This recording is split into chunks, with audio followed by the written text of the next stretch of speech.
So around 10 or 11 years old, I was having my best season as a footballer. This was the year where I really developed as a player, physically, technically, and just my overall match intelligence, just my overall reading of the game. This was the year where I really developed as a player, and I really started to separate myself from some of my teammates, separate myself from some of the other players around my age group. This was the season where N'Golo Kante was playing for Leicester and Leicester won the league. So I remember people calling me, a young Kante because, I was playing in centre mid, I was winning tackles, I was running up and down the pitch, I was getting compliments from parents on the other team saying how good I was and things were looking good, That was the year where I really developed as a player. I was thinking ahead to like, maybe I could play at an academy in like a year or maybe 2 years, maybe 3 years. But then after the season finished, I went on a holiday with my family.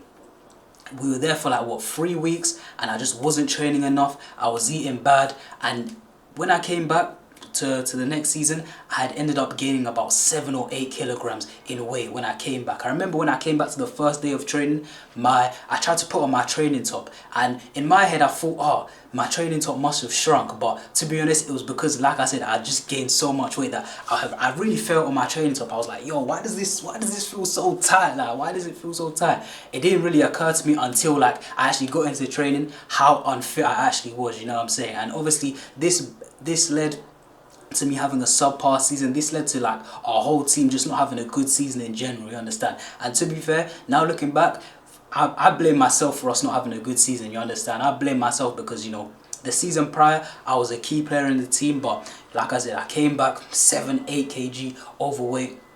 And yeah, I really let my team down that season, I'll be real. Despite me being good technically, I just couldn't move the same, you understand? I couldn't cover the ground, I couldn't make those challenges, I couldn't help my team defensively or attacking wise, you understand? But eventually I lost the weight. I lost the weight at around, 16. That was probably like the first time since I was 11 years old where you would consider me, not fat, you understand? That was the first time where I was like, alright, cool, I can take my top off without someone being like, yo, look at JT, he's fat and all of that, you know what I'm saying? So yeah, literally, this video is for young footballers who feel like they're too fat, who feel like they need to drop a couple pounds, who feel like that if they do lose some weight, they can be a real problem, you understand? Because just like me, when you're technically gifted but you're overweight, you're severely holding yourself back. Trust me, I know from experience. Once you actually drop that weight and you can move about a bit, you have a better pace to you, a bit of acceleration to you, you become a real problem. So today I'll be talking to the young players who would consider themselves fat, and I'm giving you tips on how to lose weight very, very easily. It literally comes down to 2 things. It comes down to your diet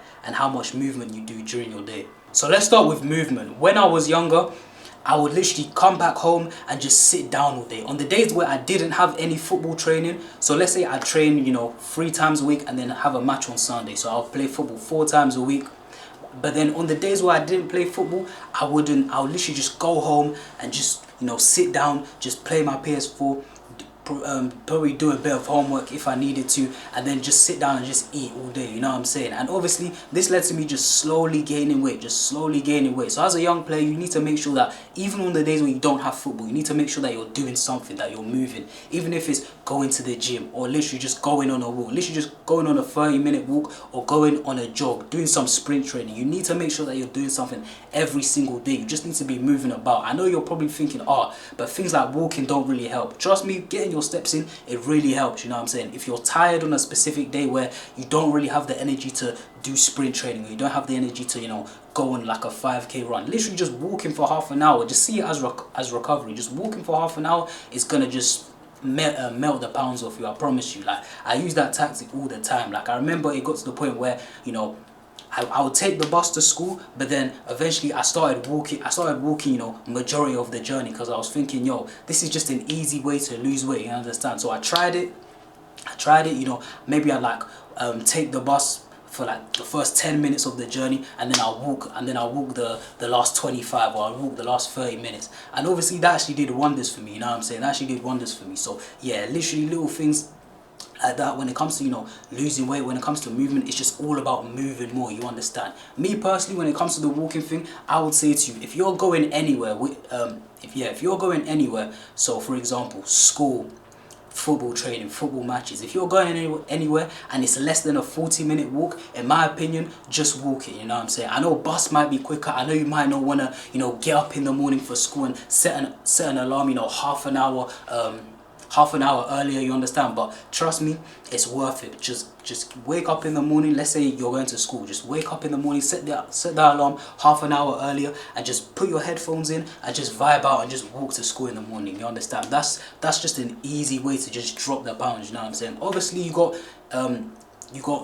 going on jogs, doing sprint training and all of that, but if you just want to start slowly, yeah, literally just incorporate more movement and the pounds will drop off you. So that's my advice. Literally starting off slowly is all about just moving more. That's all losing weight is. Just move more and eat less. So literally, if you're a young player, on the days where you don't have training, on the days that you don't have matches, just make sure you're being active. Just make sure that you're doing something, you understand? Whether that's going to the gym, whether that's going on a jog, doing sprint training. Like I said, in my opinion, walk every day. Monday to Friday, if you're going to school or you got uni or college, whatever you're doing, or you go to work, literally, if your school, work, university, college is less than 40 minutes away, just walk it, you understand? Just walk it. Trust me, it's a great way to lose weight without, you're not sweating so much, and it's just calm, it's relaxing, it's not taxing on your body. Just like I said, just put your headphones in and just vibe out on the walk, and trust me, when you got your headphones in anyway, time just seems to go quicker, you understand? Time will go quicker, and trust me, you actually see yourself, lose weight. You'll see a slight difference in the mirror, trust me. One weakness that many footballers have is improving their weak foot. For some reason, a lot of players I've spoken to just can't seem to figure out how to improve their weak foot, whether they're right-footed or left-footed. But luckily for you, I've made a course on how to improve your weak foot. This course is currently in the works. In this course, I'm going to be showing you drills. I'm going to be teaching you how to get better at, different aspects of the game in terms of your weak foot. So passing, your shooting, your dribbling, and I'll be teaching you stuff outside of the pitch that can actually help your weak foot as well, things that no other football YouTuber is talking about. So if you're interested, if you want to improve your weak foot, click the first link in the description, get the course, and trust me, you won't regret. Your weak foot will 100% improve. Now, in terms of diet, I would just say substitute the unhealthy foods for the healthy food, you understand? Just take this approach very, very slowly. A lot of young players have a sweet tooth, you understand? A lot of young players, they love the chocolates, they love the crisps, they love the sweets, and I'll just say just slowly substitute them for slightly healthier options, you understand? So for example, instead of going to the shops and buying you like strawberry laces or them really sugary strips that are like strawberry flavored or blueberry flavored, instead of getting them, just buy the fruit, you know what I'm saying? Just actually get the actual strawberries, get the actual blueberries, you know what I'm saying? There's way less sugar. The sugar inside the fruit is natural. There's way less calories as well, so you can eat more and you still won't be gaining as much weight, you understand? So that'll be the first point. Literally just slowly just substitute certain foods, you understand? Other examples as well is like, swap the bag of chili heat wave Doritos for like some flavored rice cakes, you understand? Or swap the fizzy drinks, swap the Boost. I know a lot of people drink energy drinks. They drink Boost, they drink Fanta, they drink Coke. Swap all them fizzy drinks for like some flavored water, you understand? And then once you've gotten used to drinking flavored water, you can move on to still water, you know what I'm saying? Like, it's just all about just making slow changes. Obviously, you can have one day in a week, I'd say, where you can sort of eat anything you want. Obviously, don't be gluttonous. Don't eat to the point where you're flipping vomiting everywhere. Don't eat to the point where you're absolutely full and you can barely walk. But have one day where it's like, alright, cool, you can have your sweets. You can you can go to McDonald's, you can go to KFC, you understand? And even with like fast foods and that, deep it, you go to McDonald's, what do you get? You get like a burger or you get a chicken wrap. Bro, you can make those things at home, trust me. If you go to the shops and you just buy a chicken, you just cook the chicken. You buy like the meat, the beef patty for the burger. You can literally just make it at home and it's way less. It's way less unhealthy. It doesn't have as much oil. It doesn't have as much unhealthy sort of ingredients inside it. You can just make it at home and it's gonna taste even better, in my opinion. That's what I do. Like, I don't really eat McDonald's or eat KFC, but bro, I still be making the homemade chicken wraps, the homemade burgers. I'll be making my own pizzas as well. And that's how you're supposed to do it, you understand? Because when you go to like these fast food places, they're dumping everything in like mad oil, or when it comes to like their milkshakes, they're putting bare sugar inside. You don't really know what's inside, and that's really the harmful thing. Burgers in itself aren't unhealthy. It's just when you get them from McDonald's or you get them from Burger King. But if it's homemade, you understand? If it's homemade, trust me, you'll be good. Same as like the chicken wraps. If you make it at home and you put, you know, healthy ingredients inside it. You put your salad, you put this, whatever sauces or whatever you want to do, it's alright. You know what I'm saying? It's not the actual foods that are unhealthy, it's just how they're made. It's literally just how they're made. You can make your own chips at home, like you can make your own fries at home, bro. But if you make your own fries at home, it's going to be healthy because you're using, you know, proper potatoes, you're using healthy ingredients. But when you go to McDonald's, that's when, like I said, they've just dipped it in so much. They've literally just dipped all the chips in so much oil. Have you guys ever been to like the chicken and chip shop? You see them literally with, you see that thing that they use with like, where they have all the oil and they literally just dip the chips in the oil. There'll be like a plate, there'll be like a whole like pallet of oil. They'll get like chips out of the freezer, they'll put it on they'll put it on like the what's it called? They'll put it on like the container where they put the chips, and they'll just dip it into the oil like that. That's how you get fat, you understand? But if you go to the shops, you buy potatoes yourself. You buy potatoes, you cut them up, and then obviously you put them in like the air fryer or like the oven, and you make your own chips. Yo, trust me, those are not healthy. That's literally just you having potatoes pretty much, without, you know, the extra oil or the extra, you know, the added salts in it. You know what I'm saying? So literally, you don't have to sort of completely cut these foods out. Don't think that I'm saying, oh, okay, I can never have another burger again, or I can never have another chicken wrap again, or I can't eat this food, I can't eat this food. Trust me, the things with foods is that it's not necessarily the food itself, it's how you make it. If you make it yourself at home, trust me, you'll be good. Believe me, because like I said, I still be in things like burgers, chicken wraps, all of that, you understand? I be making my own fries, but the thing is with all these foods, I make them myself, so I know what I'm putting inside them. I'm not dipping them in like oil or mad fat. Like I'm not doing all of that. I know what I'm putting in, and I'm just keeping it to a minimum, and that's why since I lost the weight, I haven't got fat again. Last thing I want to say about the diet part is that eating healthier is a lot cheaper than ordering food, you understand? Eating healthier is a lot cheaper than, you know, going to McDonald's or going to KFC. Trust me, because I hear a lot of people say, oh, I can't really afford to eat healthy. A lot of people, there's this myth that eating healthier is more expensive, and I'm here to say, if you ever hear anyone say that, do not listen to them. Trust me, do not listen to them. Like, I've seen it my damn self in uni. For one Uber Eats order, for one, you know, order of Uber Eats that'll feed me for dinner that day, you know what I'm saying? That in itself is £20, bro. If you're in the UK, if you go to like Aldi or you go to Lidl, bro,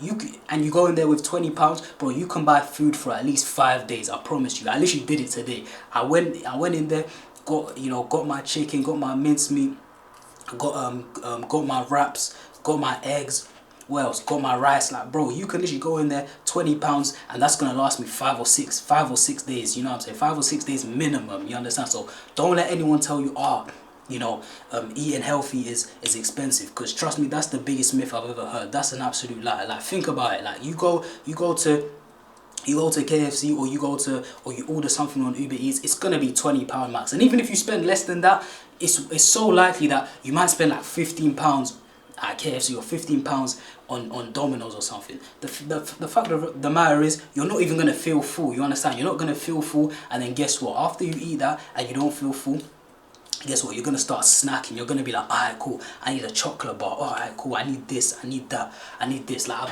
it's happened to me where it's like, alright, cool, I want to get Uber Eats, but I'm not gonna spend too much. I eat the food, I realize, damn, I'm not even full. So guess what? I start going to the corner shop, trying to get, chocolates, trying to get snacks, and that's how you end up in the cycle, because the junk food won't ultimately fill you up, and then you start snacking on all these sweets, all these chocolates, you know what I'm saying? But like I said, literally six days a week, literally just try everything I've said, and just move more. Even on the days where you're not playing football, be active, you know what I'm saying? It doesn't have to be, 100% intensity, but go on a light jog, go on a 30-minute walk.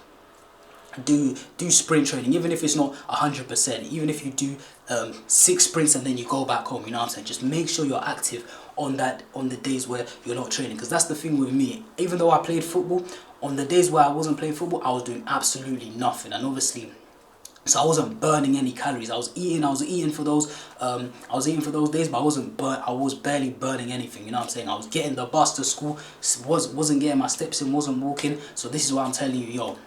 Literally, the step-by-step guide is literally this: going to school, college, whatever. If it's less than a 40-minute walk, walk it, you understand? Or even if it's more than a 40-minute walk, let's say it's an hour by bus to get there.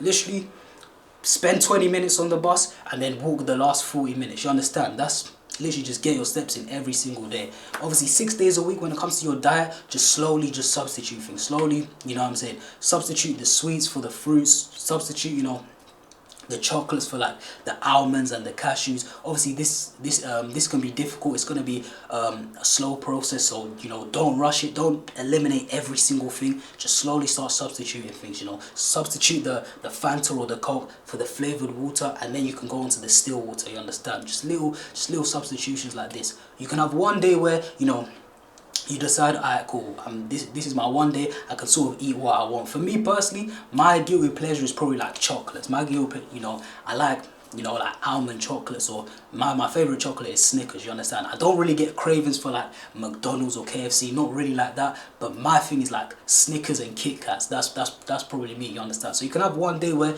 you know what I'm saying, you can sort of indulge in what you want to eat. But yeah, that's the guide on how to lose weight as a young footballer who's considered fat. Trust me, take this advice, take it from me, that even though you might be technically good, even though you might be, you know, you might get people saying, oh, you're a good player, trust me, once you lose that weight, you will become a real problem on the football pitch. You will become twice the player, you understand? So that's the vid for today. I hope you enjoyed. I've been JT, and I'm out.